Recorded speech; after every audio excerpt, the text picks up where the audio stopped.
আসলে নিজের পার্সোনাল বলতে গেলে এটা সিক্রেট থাক, যখন আমি খেলবো হয়তো বা আপনারা দেখতে পারবেন যে আমার আসল গোলটা কি।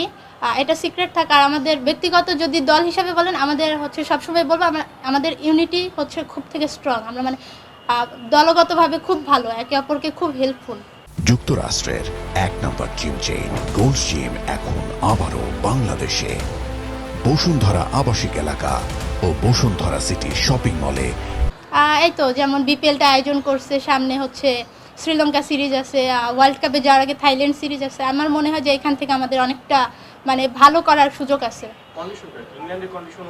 ইংল্যান্ডে আসলে কখনো খেলা হয় নাই, ফার্স্ট টাইম যাচ্ছি। সো হয়তো একটু টাফ সময় আসবে। সো আমরা এটা যতটুকু কম্প্রোমাইজ করতে পারি আমাদের পক্ষ থেকে। এর আগেও আমি বারবার উল্লেখ করতেছি যে আমাদের হচ্ছে শ্রীলঙ্কা সিরিজ আছে। আমি শ্রীলঙ্কা না যাওয়ার আগে বিপিএলে আসি, কারণ আমাদের ঈদের পরেই বিপিএলটা আছে। আমরা চেষ্টা করবো এখান থেকে নিজেদের ভালো কিছু করার জন্য। পাবো এখানে খেলার পর হয়তো বা ওইখান থেকে ভালো কিছু করলে হচ্ছে ইংল্যান্ডে আমাদের জন্য বেনিফিট হবে।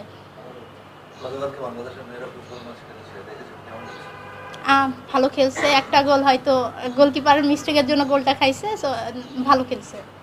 আর আমাদের জন্য দোয়া করবেন, সামনে আমাদের বিপিএল আছে, স্কটল্যান্ড সিরিজ আছে, শ্রীলঙ্কা সিরিজ আছে, বিশ্বকাপ, সব নিয়ে আমাদেরকে দোয়া।